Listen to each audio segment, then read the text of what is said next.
Sa bubong may kumakain tuwing 2:00 ng madaling araw. May naririnig silang gumagapang sa bubong. Hindi ito daga, hindi pusa, dahil isang gabi may tumulo. At hindi iyon ulan, hindi dapat nila binili ang bahay. Alam iyon ni Liza sa unang hakbang pa lang niya sa loob. May kakaibang lamig, hindi yung lamig ng hangin, kundi lamig na parang may nakatingin sa likod mo. Pero mura ang bahay. Sobrang mura para sa 2 palapag na may lumang kahoy na kisame at malawak na bakuran sa probinsya ng Antique. Steal price to, sabi ni Arthur habang pinipirmahan ang papeles. Walang kapitbahay sa kaliwa. Sa kanan, may matandang bahay na parang matagal nang walang nakatira. Tahimik. Sobrang tahimik. Unang gabi, maayos ang tulog nila. Ikalawang gabi, eksaktong 2:07 a.m. Krrk! Parang may kumayod sa bubong. Nagising si Arthur pero hindi siya gumalaw. Pusa lang siguro, bulong niya. Pero walang pusang may tunog na parang mabigat na tao na gumagapang. Sa ikatlong gabi, mas malinaw. Grrk, grrk, grrk. May pattern ng galaw. Parang may umiikot sa buong bubong, mula sala hanggang kusina, hanggang sa ibabaw ng kwarto nila. Huminto ito eksaktong sa taas ng kama nila. At may narinig silang paghinga. Mabagal, malalim, na parang hinihigop ang hangin sa loob ng bahay. Hindi na nakatulog si Liza. Kinabukasan, may nakita siyang kakaiba. Sa kisame, may manipis na guhit. Tinumay parang may matulis na kuko na kumayod sa kahoy. Hindi niya sinabi kay Arthur.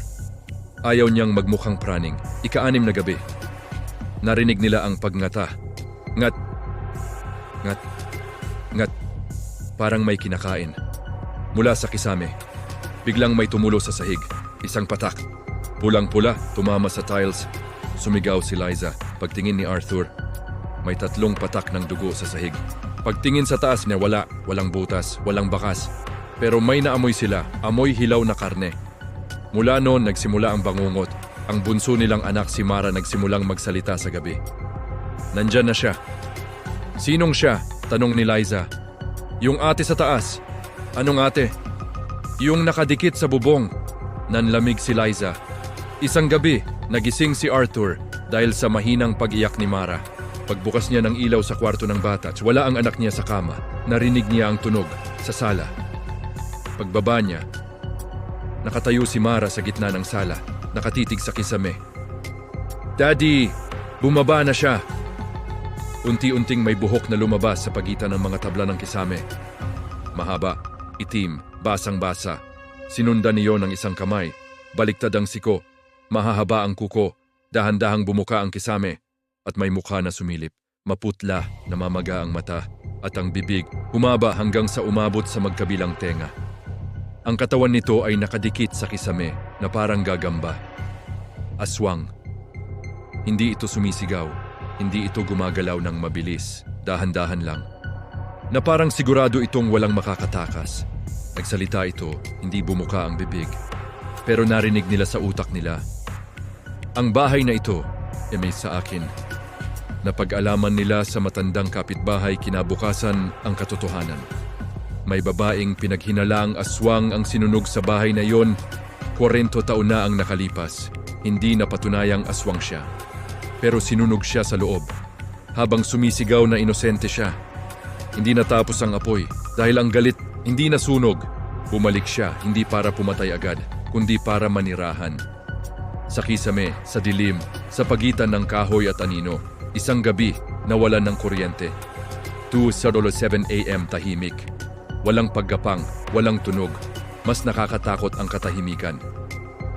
Pagtingin ni Arthur sa taas, wala na ang aswang sa kisame. Nasa likod niya ito, nakaluhod sa pader, baliktad ang ulo, nakangiti. Hawak ang anak niyang si Mara. Unti-unti nitong binuka ang bibig.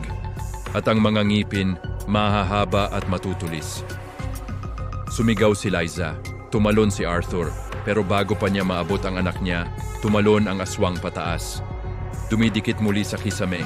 May narinig silang pagngata. Sumunod ang malakas na pagbagsak. Isang maliit na kamay ang nahulog sa sahig. Tahimik ang bahay kinabukasan. Walang bakas ng pamilya, walang dugo, walang sira. Pero tuwing 2:00 ng madaling araw, may naririnig pa ring gumagapang sa bubong at minsan, may mahinang boses ng batang tumatawag, Daddy, ang maling paghuhusga at karahasang walang hustisya. Nagiiwan ng galit na hindi natatapos kahit kamatayan. Kung marinig mo ang paggapang sa bubong ngayong gabi, sisilipin mo ba o magtatago ka at maghihintay ng 2:00?